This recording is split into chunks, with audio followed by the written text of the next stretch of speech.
Welcome to the Veterans Impact Show, where we continue the mission of highlighting veterans and service organizations who continue to serve our community and our nation. We're brought to you by Fairway Independent Mortgage and Lone Star Wealth Strategies. Don't worry, retire happy. Welcome aboard.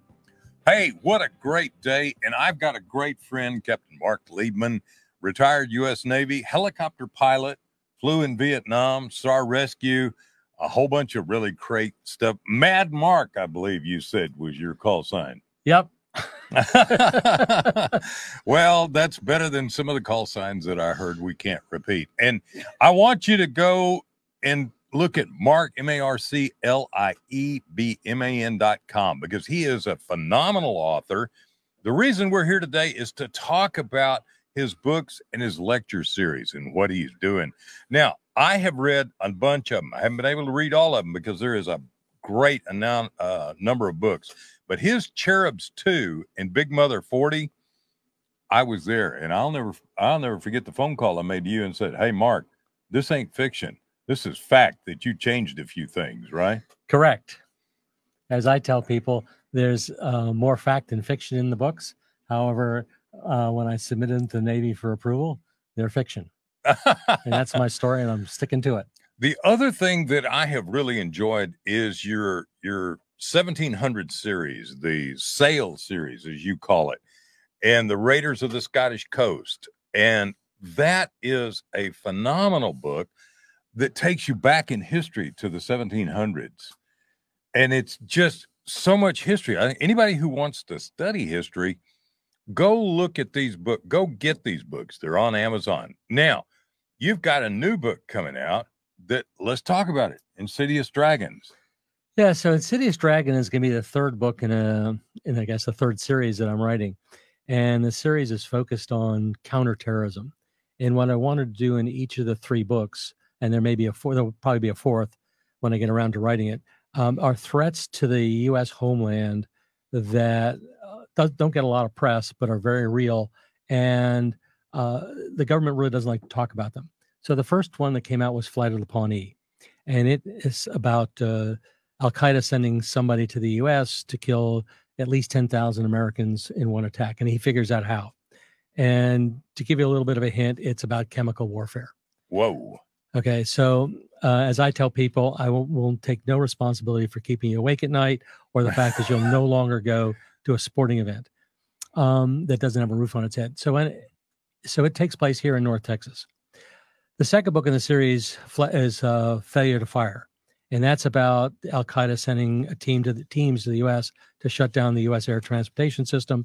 It was kind of timely when it came out in 2021, because right after it came out, Federal Express told the FAA that it was trying to put countermeasure systems on all its air freighters to deal with this threat.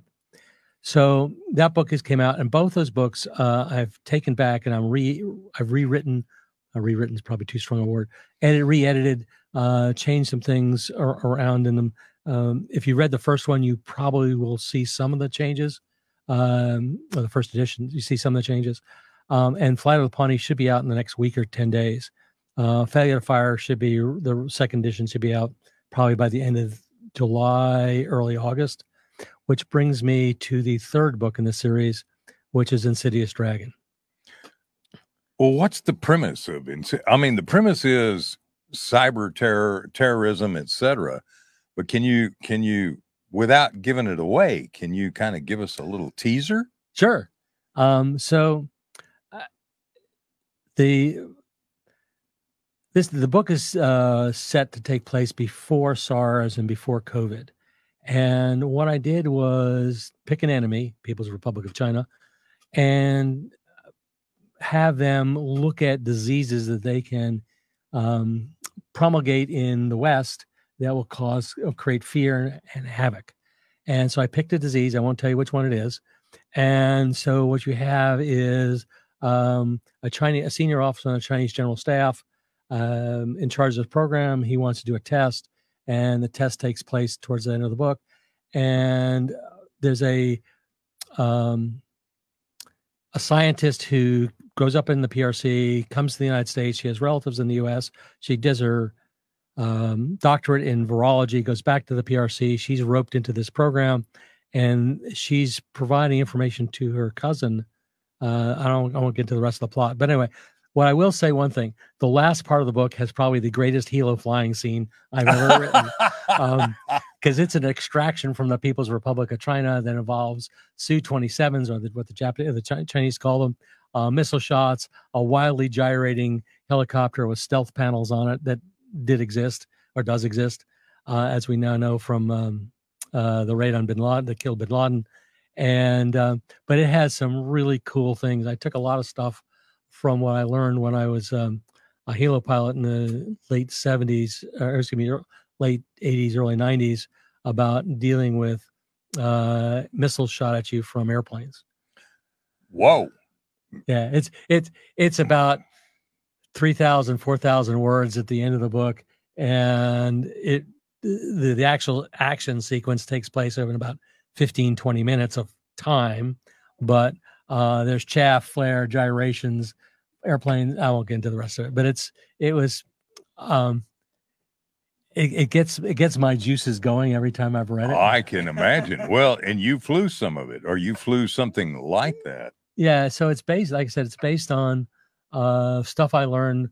The Marine Corps did this program started back in the 80s called MOTS, Marine Air Wing Anti-Air Warfare Training Syllabus, I think is what it was called. Anyway, it's out in Yuma, Arizona. And so squadrons would send pilots there, just like Top Gun. And what you would learn is how to, if you're in a helicopter, how to defend yourself against other helicopters and or fixed wing airplanes. And so it's pretty intense. So the guys that went there would come back to their squadrons and, just like Top Gun, be kind of instructors and teach you this. So a lot of the lessons learned, somewhat updated, are in this section of the book. You know, a lot of people think about the Navy and the military, maybe not Army, but flying the jet fighters, the F-35s, the F-22s, the F-18s. You flew helicopters. You flew it in Vietnam. You flew it afterwards. And that's a whole different world, isn't it, Marc? It is and it isn't. And as I tell people, and particularly my friends, including my son, who's an F-18 driver, that helicopters are far more difficult to fly than fixed-wing airplanes. And there's a lot of reasons why. And in fact, you touched on my lecture series. I do. There's a YouTube video on my YouTube channel about why helicopters are difficult and dangerous to fly. Because the tolerances, the margins of error are so much smaller. And while people says, oh yeah, if the engines quit, you can just auto rotate down. No, well, yes, you can, but a helicopter comes out of the sky, depending on its weight and its type, somewhere between 4,000 and 6,000 feet per minute in an auto rotation. So if you're 1,000 feet and you're coming down at 4,000 feet per minute, you got a fourth of a minute to lower the collective to the bottom stop, get the nose down to the best auto rotation airspeed. Then think about beginning to flare somewhere around 150 or 200 feet, flare the airplane, but realizing that as soon as you start to raise the collective, you're starting to run out of energy, get the helicopter level about 30, 40 feet off the ground, and then ease it onto the ground. Now, it took me probably 30 seconds to 40 seconds to say that. And think about this, you've got about 12 to do it. And so this is one of the reasons why a lot of helicopters look like they've rolled in a ball when they've had to auto rotate. So that's problem one. So the other thing like I said, I kid all my fixed wing friends is the Navy, thankfully, starts all its pilots or naval aviators in the Marine Corps in fixed wing airplanes. And you get X number of hours. The syllabus has changed dramatically since when I went through, but you get X number of hours. Then they split people off, many motor or multi-engine, tactical, and then rotary wing, as they call it. And so you've got a good basis of flying fixed wing airplanes when you start to transition to helicopters. But as I tell all my Naval Aviator, Marine Corps aviator friends who've not flown helicopters, you're a partially qualified aviator, because I can fly fixed wing and I can fly helicopter. You're stuck in the fixed wing world. Oh yeah. And the other thing is that we operate close to the ground. And when I say close to the ground, I'm talking like 200 feet, 500 feet. We used to kid each other at 1,000 feet above the ground. We get nosebleeds, but it's rare. It's rare that I was at 3,000 feet above the ground. I mean, I know there were times that we were transit, we're flying at 3,000, but most of my time is literally below 1,000 feet. A lot of it was at 200 feet, hence the book Cherubs too, which is, yes, you talk about angels being thousands of feet, cherubs being hundreds of feet. And we do it day and night, good weather and bad. And the other exciting thing about flying helicopters, particularly around ships, is you launch off a ship, and I'm going to pick the ASW world just as an example. So, and by the way, I tell people I did my penance in ASW for a couple of years. Anti-submarine warfare. Correct. Anti-submarine warfare. Okay. My bad. So we would be sent 100 miles in some direction off the ship, whether it's a destroyer or a carrier, and go dip, which is put a sonar dome in the water, go listen for a submarine. And when you find them, you could be out there for an hour or so. So now you've flown an hour and let's say an hour in one direction. You've been there for an hour. It's going to take you an hour to get back. Well, you never stay there just an hour. You typically fly back. So the ideal thing is to get back with about 40 minutes worth of gas, which means you're out there for about an hour and a half. Well, what happens if you get contact? Well, then you got to stay out there a little longer. So finding the ship when you come back, because we don't have radar. Okay, most of the helicopters when I was doing it, yes, the SH-60 had a radar, B had a radar. Yes, the H-3H had a radar. But before that, we didn't have it. So you had to find the ship. And there are ways we used to carry this thing called the Mark 6, or at least I used to carry, plotting board, which was something from World War II, where you could plot the relative motion of where you went, where the ship theoretically was going, and then you could pick a heading to fly back. The problem is that most ship captains or navigators, particularly in those days, their locations were less than precise. And they would change direction. Let's say, okay, we got a threat out there. Instead of going east, we're going to go southeast. Well, hell, I'm out there 150 miles away. I've got an hour's worth of gas to go 150 miles, which means that somewhere around mile 50, I'm going to run out of gas. So finding the ship is a real entertaining process. And the other thing we would do all the time is operate what we call MCON. It's emissions control, which means the ship's not radiating radars. It does no navigational aids on. And you're not talking to them via the radio. You're essentially on your own. Go find the ship. So there's ways that the biggest thing to do is head where you thought the ship was being and look for the wake. But at 1,000 feet, you can't see very far. Mm-hmm. Okay. If you're at 25,000 feet, you can see 50, 70 miles. At 1,000 feet, you're lucky to see 12 miles. Well, Mark, I've flown in coastal areas many times. Matter of fact, we just flew to Washington, D.C., not a coastal area, but let me tell you, the haze is so strong. Out at sea, do you run into that same sort of haze where you just can't see squat? Yes. Oh, boy. Okay, so here's the other exciting thing. Not only are the weather conditions typically not unpredictable, but changing. So there's a lot of humidity thanks to the water. So you get a lot of fog and haze and other stuff in the air. But the other thing is that flying at night, there's no ambient light except what's given off by the stars and or the moon. Now, if you have a full moon, we used to refer to those as commander's moons. I didn't realize what that meant until I became a commander and go, oh yeah, I can read the charts in the airplane. Because in a half moon, I can't. Charts are by those paper things that we carry. So what you have is starlight and or moonlight. And if you have both, it's great. I mean, a well-lit night at sea with moonlight is spectacular. But in most of the cases, it's not full moon.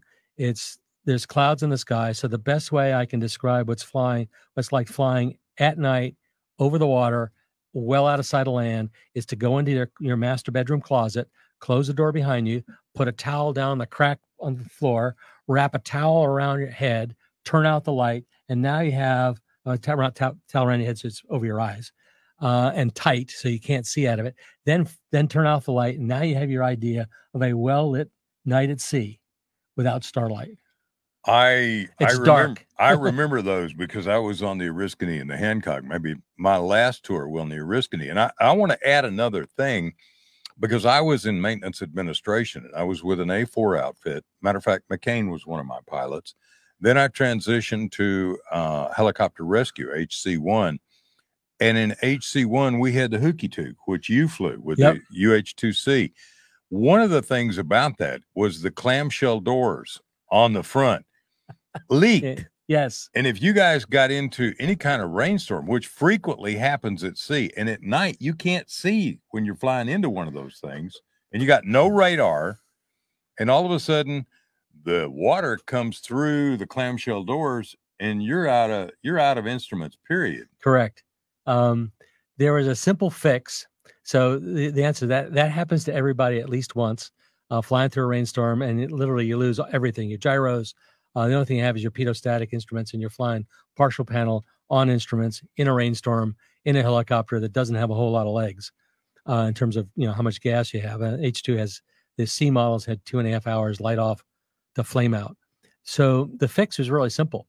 Well, first of all, if you had that happen, they'd open the clamshell doors in some place that was dry, pull out the cannon plugs. These are these multi-prong plugs that connect to the instruments and the radios and then avionics, and they take a hairdryer and they dry them out. Yeah, but you can't do that if you're in the air. Correct. And then they replace the fuses, plug them in, and you're good to go. So the fix once the airplane was, quote, up and past inspection, we would literally take 1,000-mile-an-hour tape, silver tape. Yeah. In fact, we had an olive drab version of that, and we put tape around the clamshell doors. Is that what other guys did? I never knew that. Yeah, and it worked just fine. But the only problem is you had to peel the tape off to get the doors open. Get the doors up. And here's the other thing. Normally the tape was really good, and it would peel the paint off. Yeah. So you're in so the skin of the airplane was made of a magnesium aluminum alloy, which you add salt water to magnesium and it corrodes. You probably can almost watch it corrode. Yeah. The other thing about the Hooky Took and the helicopters, the difference between fixed wing and helicopter, my logbooks on the A4s was, maybe 3/4 of an inch thick. My logbooks on the Hooky Took was about 1.5 inches thick. And the amount of maintenance that you had to do was like 5-6 times. Yep. And a lot of people don't understand that. It takes a lot. And we probably lost more helicopters, not to an engine going out in an auto rotation, but to tail rotor drive shafts and other things. It's an adventure flying in the Navy, on helicopters, on ships. And Marc Liebman, we're going to come back and talk more about those kind of adventures and how if somebody wants to do that and you're an adrenaline junkie, Mark's going to tell you how to join the Navy. And so am I. So this is Jim Blythe, and I'm with Captain Marc Liebman, better known as Mad Mark, helicopter pilot, SAR rescue pilot. An amazing story of adventures, but we're going to talk more about his books as well, which are amazing. You're going to enjoy them.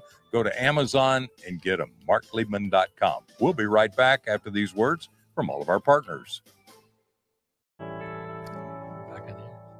Welcome back to the Veterans Impact Show.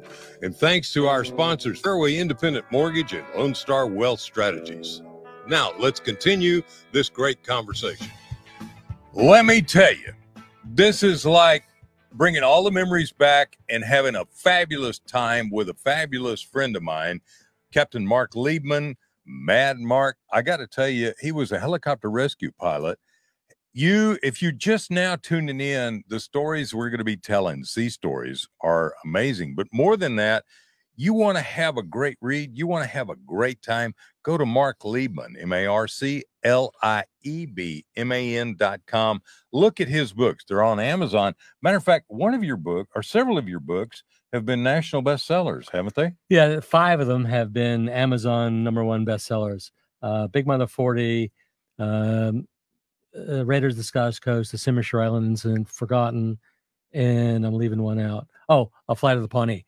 So yeah, I've been a lot more successful than I thought. Can I go back to what you talked about at the break? Please. So you're talking about maintenance. So you have what they call required things that you put in the rescue helicopter. You have a net, you have a Stokes litter. Sometimes you have the horse collar. You have a bunch of rescue equipment. But we also used to carry a case of hydraulic fluid, a case of engine oil, and a case of a grease called molybdenum disulfide. Molly B. Molly D, correct. So here's the wonderful thing about a helicopter, particularly of that generation. They had lots of joints that needed greasing. So every 10 hours, you'd shut the rotors down and you'd grease the helicopter. And I say grease, they don't mean the whole helicopter, but the rotor head and the tail rotor and the drive shaft that drives the tail rotor. It's a whole bunch of other things. Well, Molly D is a wonderful grease. And I write about this in From the Hex Seat on my website if you want to go there. But there's one problem with Molly D. Mix it with salt water, and it turns to sulfur. It generates sulfuric acid. Okay? Oh, no. So not only do you have to grease the helicopter frequently, but if it flies through the rainstorm, because rainwater over the ocean is salty, so you add a little sodium chloride into the Molly D, a little water, and you get sulfuric acid. So you have to purge. When I say purge, you have to put enough grease into the helicopter joint to flush out the old grease. And yeah, so there's grease all over the place, and it slings grease. So that's just one of the little exciting things. But the other thing is that because they want to save weight, the H2 particularly had a lot of magnesium, aluminum alloys in it. And magnesium has two bad properties. It's strong and it's light, yes, but when it burns, you can't put it out. And two, it's highly susceptible to corrosion. So anytime we got a scratch in the skin, we had to sand it down, take the primer off, reprime, repaint, because if not, within days or weeks, we have a spot of corrosion.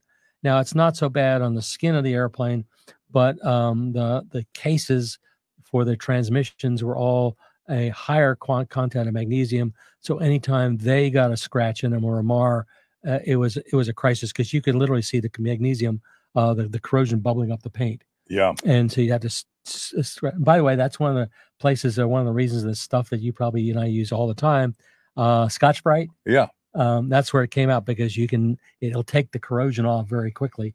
And then it's good stuff. I remember well, because I would do my maintenance administration stuff, and then I would help the guys work on the airframes, and corrosion control was constant.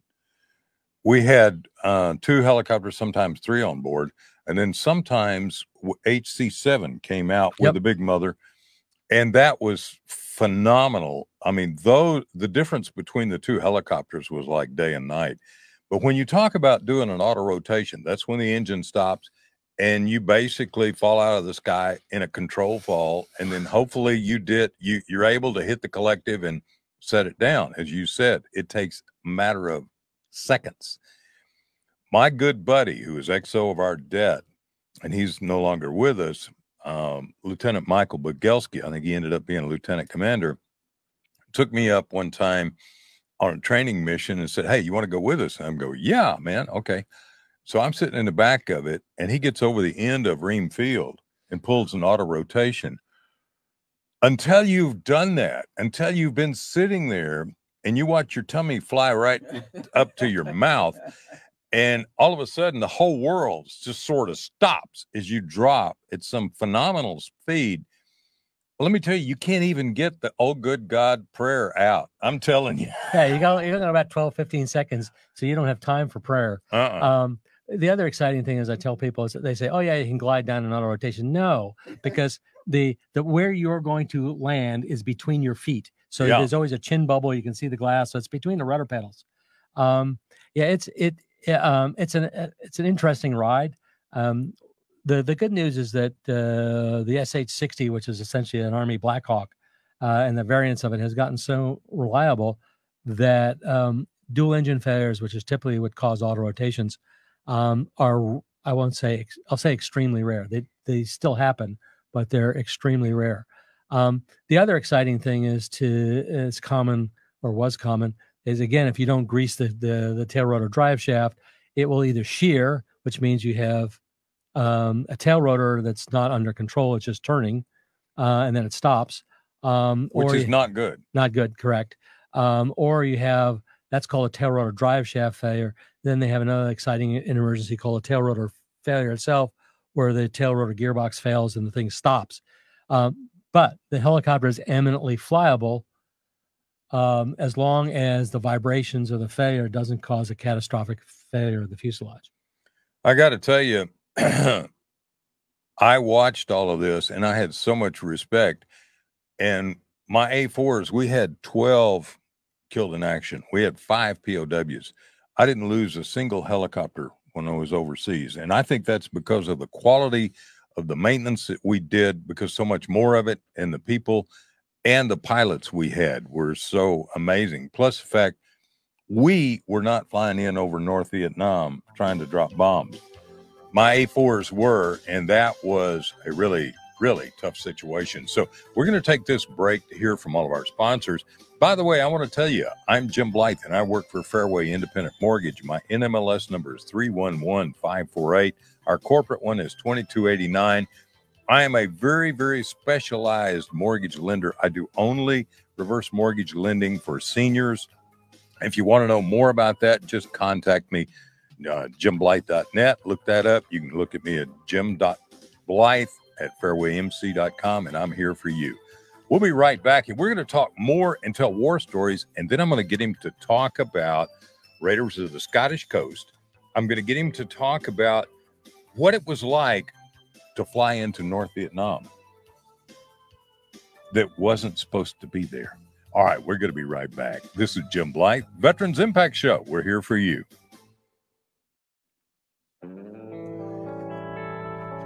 Can we talk a little bit? Welcome back to the Veterans Impact Show. Yes. And thanks to our sponsors, Fairway Independent Mortgage and Lone Star Wealth Strategies. Now, let's continue this great conversation. Man, I'm having a ball with a fellow Vietnam pilot. Okay. You know, Mark, I got to tell you, you told me how old you are. And I look at you and I go, I'm not taking the same supplements you are, because, buddy, you do great. And you maintain your pilot. You still got a pilot's license. You fly. You've had airplanes. We were talking about the fact that I just flew to Washington, D.C. area and back with my son, Ashley. He actually flew, and I got to be the passenger helping out. But I got to tell you, I love to fly. It is absolutely, once you get vaccinated with aviation fuel, you're screwed. I mean, you just absolutely love it so much. It's unreal. At least I do. It's addictive, just like snow skiing. Exactly. And at least I can fly, and my knees are not going to allow me to snow ski anymore. But let's go back. We've been talking about your books and your lecture series. So if people want to have, and you have spoken to several groups that you and I belong to, tell us a little bit about your lecture and how people can get a hold of you for that. And then let's talk about, you wanted to talk more about the sales series and this book that I'm pointing to right here with a picture of a young lady. So sure. So if you go to my website, you'll see a thing called, there's one page called books, and there's another one called speaking, and has some of the topics. I'm always adding to the types of speeches I give. Most of them are focused on U.S. history. Some are foreign affairs, and obviously aviation history. And I typically pick topics that aren't well known, or they're a little off the beaten path, so to speak. So out of the Age of Sales series came my current blog, of which there's 217, I think now, on the period between 1775 and roughly 1815, 1816, the end of the War of 1812. So Jim was pointing to a picture that I used in a blog. It was about patents and one's sex.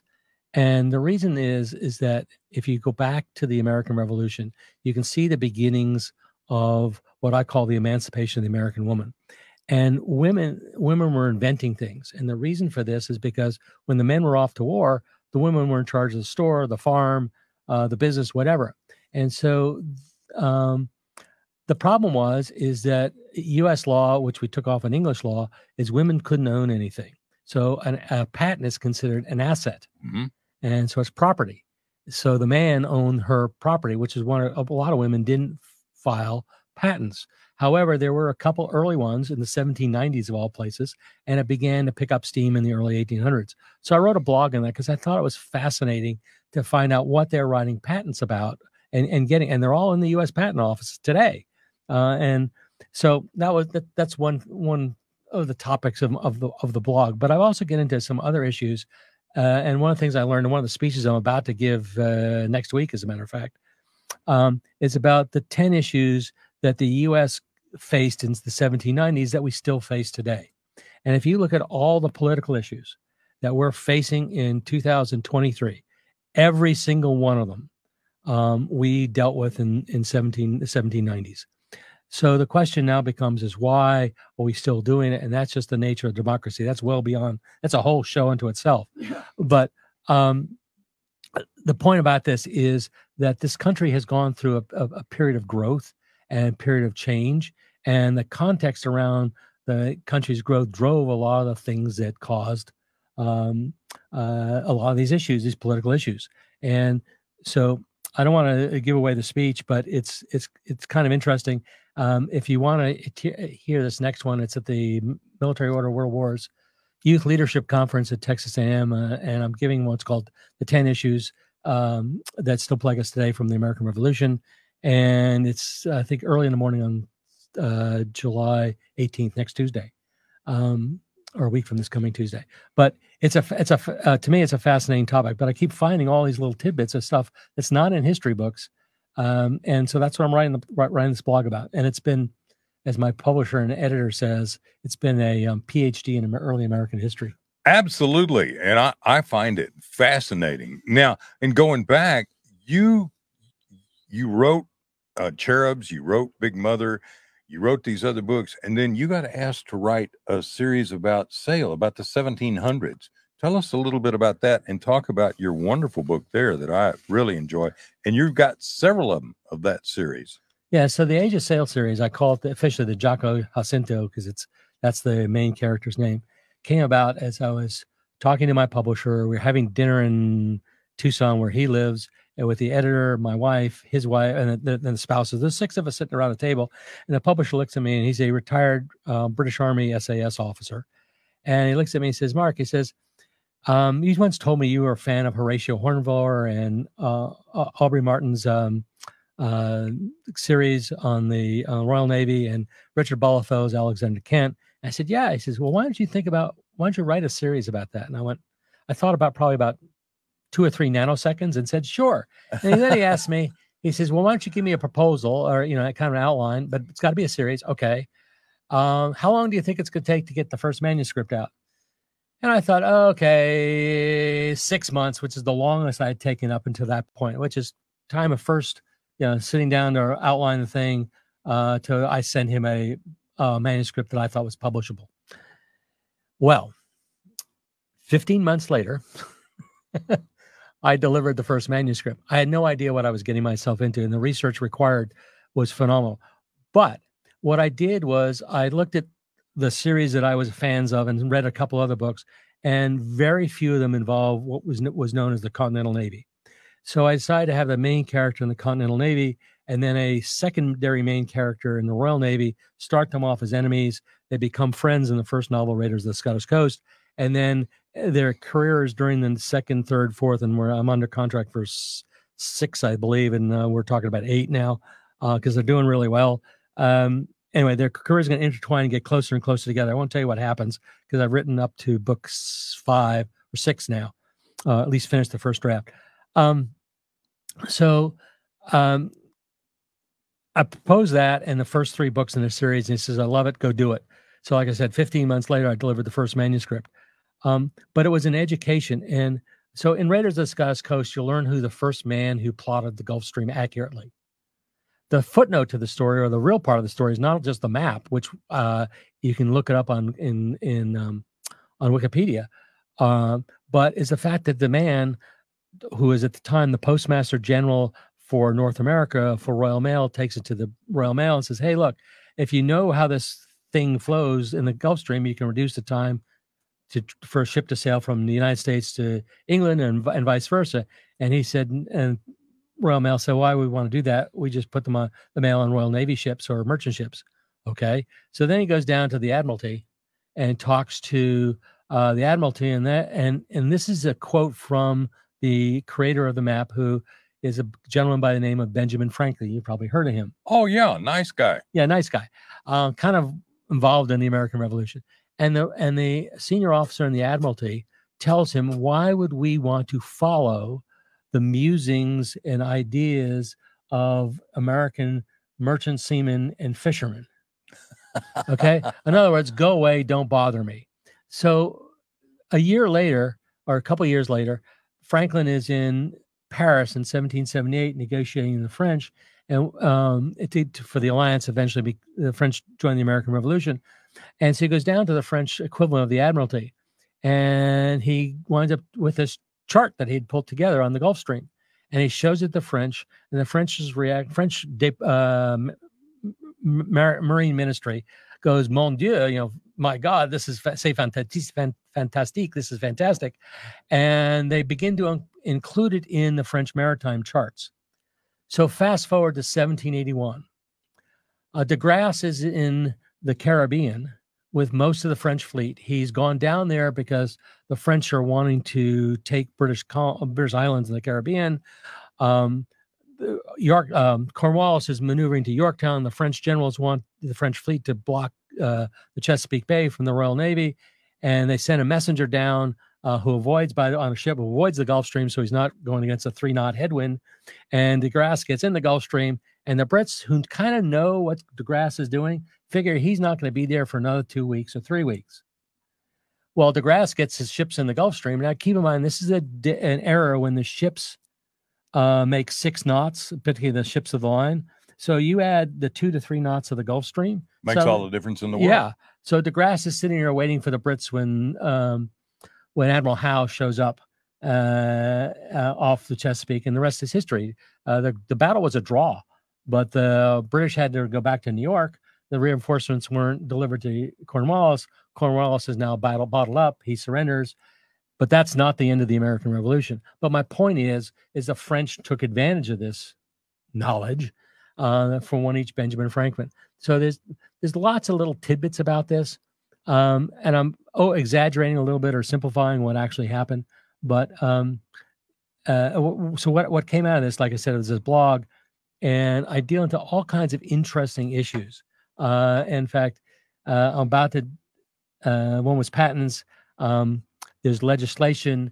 There's how the U.S. government's patent office came about and the Federalists want to encourage inventions. A guy by the name of Robert Fulton, you probably heard of him in the steamship, and how that led to some of the first rulings in interstate commerce. So all these little things are tied together, and they're just fascinating to how our country literally came about and some of the things that we hold near and dear today. And you made a point much earlier in the conversation about how things that were going on back then are still going on today.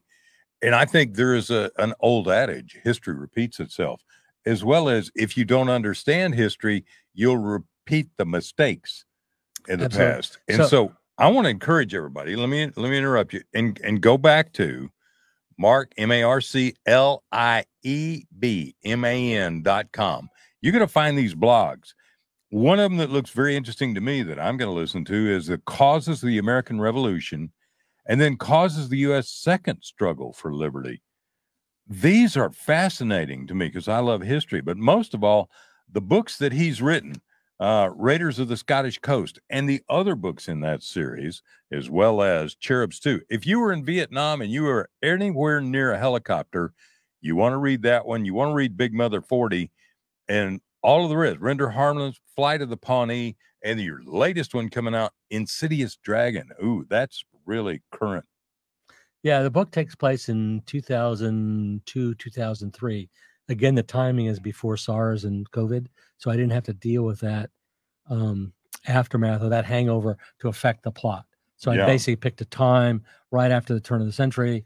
The PRC is on the rise. They're looking at ways to poke the U.S. in the eye or just stab at it to prod them to see what they can do.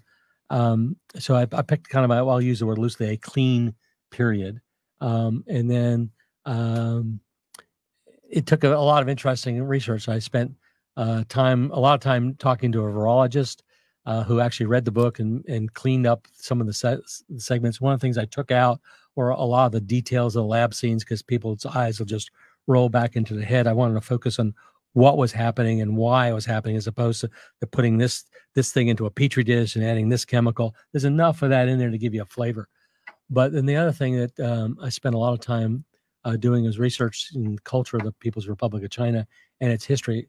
A lot of which I knew, or I should say, a lot of which I didn't know, some of which I did know, and that's all incorporated in how it drove some of the main characters' behavior. And yeah, one of the things you do, you're talking about your character development of your book. Every one of your books I've read, I began to relate to that character. I began to understand that character. You do a phenomenal job of character development. So let me let you go back. I interrupted you. I'm sorry. No, that's okay. So when we talk about character development, what I try to do is put the reader next to the character in a scene. Okay. So that means that the reader has to hear what the character, excuse me, the reader has to hear what the character sees or hears, what he sees, what he smells, what he tastes, and feel the emotions. So there are some scenes that are just kind of bland where I'm presenting context and events, but there are other scenes where if I don't feel the emotion as the writer, there's no way in hell that you as a reader are going to feel it. So that's part of it. And then the other thing is I try to make the backstories of a character interesting. So again, I'm going to go to the Age of Sail series. I picked South Carolina because I could do some things with it that in terms of immigration, how the family got there, that I couldn't do, that would have been more difficult to do if the person was in Philadelphia or New York or someplace like that. So you pick these kinds of things. This is part of the research.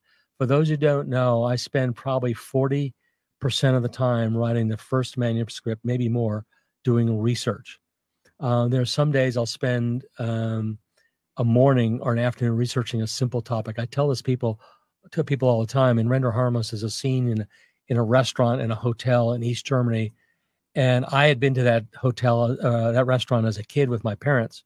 The hotel was run by the Stasi, the East German secret police, and had since been demolished. I spent almost a whole morning researching, looking for pictures of that hotel so I could write a scene about that, and also the history of the hotel and stuff like that. So all that 4 to 6 hours worth of research is probably about 30 words in the manuscript. Whoa. Whoa. Hey, let me bring up something else. Big Mother 40. I should have known, but didn't know that you guys were flying Navy SEALs and Force Recon Marines and Special Forces up into North Vietnam behind the enemy lines. Is that a touchy subject? It's a touchy subject because there's, that's part of the area I broke away from absolute truth to do some things.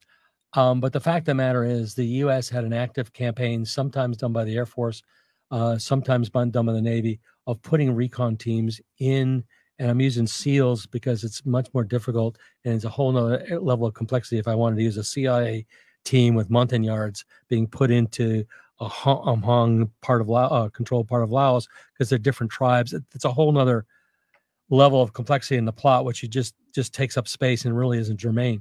So, but the answer is that we had an active program of monitoring the trail, and we put people on the ground to look at the trail in Western North Vietnam.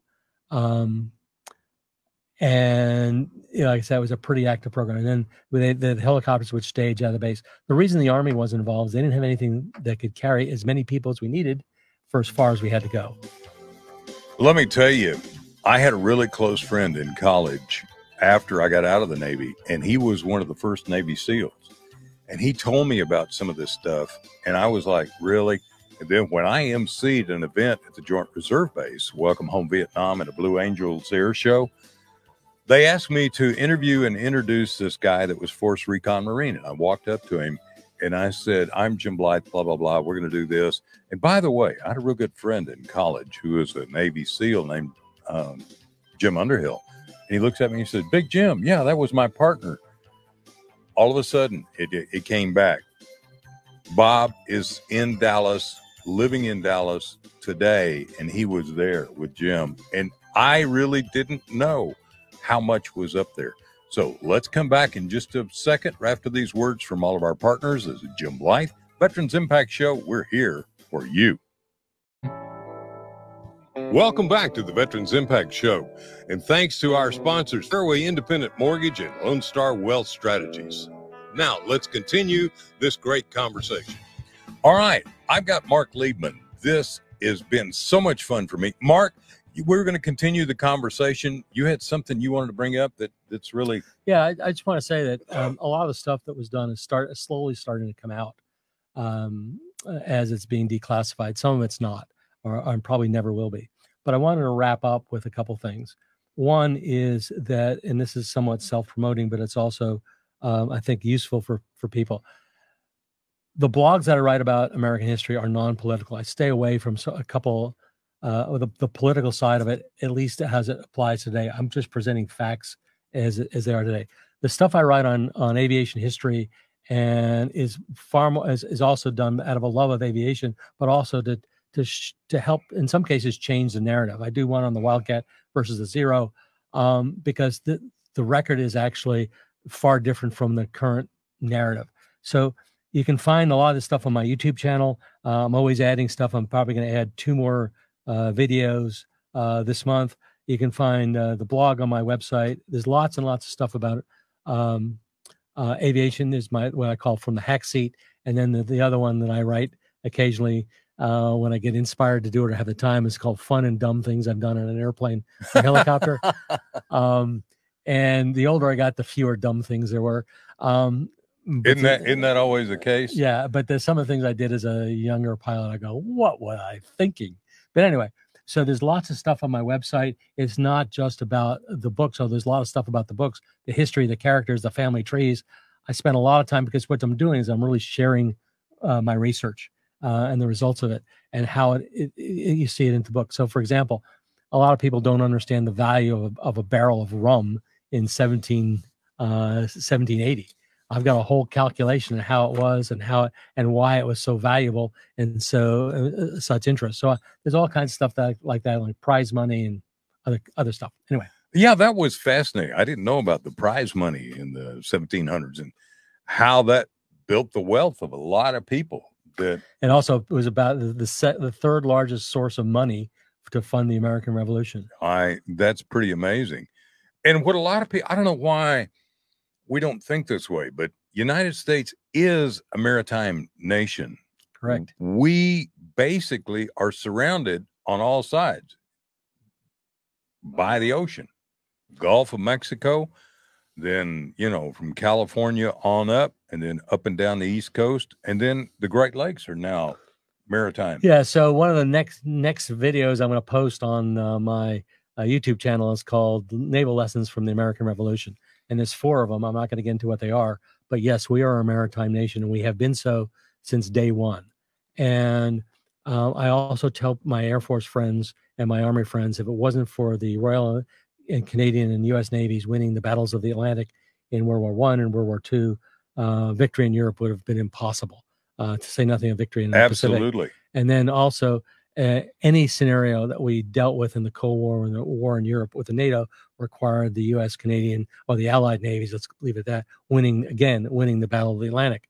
And now today, as we face a growing threat from the PRC, it's not the Battle of the Atlantic that we have to win, it's the Battle of the Pacific. And again, what does it require? It requires a strong, capable Navy. Yeah, and I tell you what, nobody likes a bully, but you want to have the sheepdog who is your protector to be a whole lot bigger than the bully and a whole lot tougher than the bully. It's not the size of the dog, it's the size of the fight in the dog. That's it. That's it. And I got to tell you, please go to markliebman.com, go to Amazon and look up his books. If you want to have something really great to read, these are great. If you were in Vietnam, as I was, especially in the Navy, you were on aircraft carriers, Cherubs 2, Big Mother 40, amazing books. They'll take you right back, and you can feel like, man, I just landed on the flight deck. I can smell it. I can hear it again. And if you flew helicopters, you darn sure want to read it. And if you love history, the Raiders of the Scottish Coast series. Yes, Mark. And for all the Vietnam vets who are listening, I have 2 words for you. Welcome home. Absolutely. And God bless you for all you did. You know, Mark, this has been so much fun. And as I'm sitting here, I'm thinking about, I think we need to have more programs that we get to talk about these things that you co-host with me and that we do, because this is important for people to know, but it's also fun. So let me close with a prayer. And then I have a question that I want to pose real quick. So first of all, Lord God of the universe, we thank you for your hedge of protection, for your rampart around our active duty military throughout the world, on earth and in sky and at sea. Thank you for protecting them. And thank you for protecting our first responders who run into the fire instead of away from it. Thank you, Lord God. And thank you for revival in this nation, to bring this nation back together. One nation under God, indivisible, with liberty and justice for all. Amen. And thank you. Mark, if you had one word to say real quick to a young man or woman about the adventure and the great life start about the military, especially the Navy, what would you say? Priceless. Yeah, I got to tell you, man. Seriously, you'll whatever rate or rank you achieve, and even if you do not make it a career, the education you'll get, the experience you'll get, and what you'll be able to do as a young man is priceless. Because as a caveat, my oldest grandson on August 15th goes to boot camp as a prospective SEAL. But the leadership opportunities that a young 18-year-old will have by the time he's 22, the end of his first enlistment, you know as well as I do. You can't duplicate anywhere else. And you'll get more responsibility faster and in more challenging environments than any place in the business world. The greatest adventure of the world. And you have a place in the business world, because I have companies calling me all the time saying, we want to hire veterans. We want to hire veterans. That's why I'm working with VFW, working with the VA healthcare system to set up training and certification programs that will enable veterans to have a better opportunity with the tools they've got. This is Jim Blythe. This is a Veterans Impact Show. We're here for you. Please contact us. Please contact me. My telephone number is 214-502-4600. And Joe in Jacksonville, I'm going to give you a call this afternoon. I owe you one. Thank you for being on board, buddy. Thank you for being on board around the nation. Thank you for participating in the AUN network. Excuse my voice. Thank you also for the DBTV and all you do for us. Thank you, Nathaniel, for being our engineer, and for my beautiful wife, Diane, all you're doing for us. We're here for you. Continue the mission. What can we do to help you, to help us bring this nation back together? This is Jim Blythe saying thank you from the Veterans Impact Show. Good day.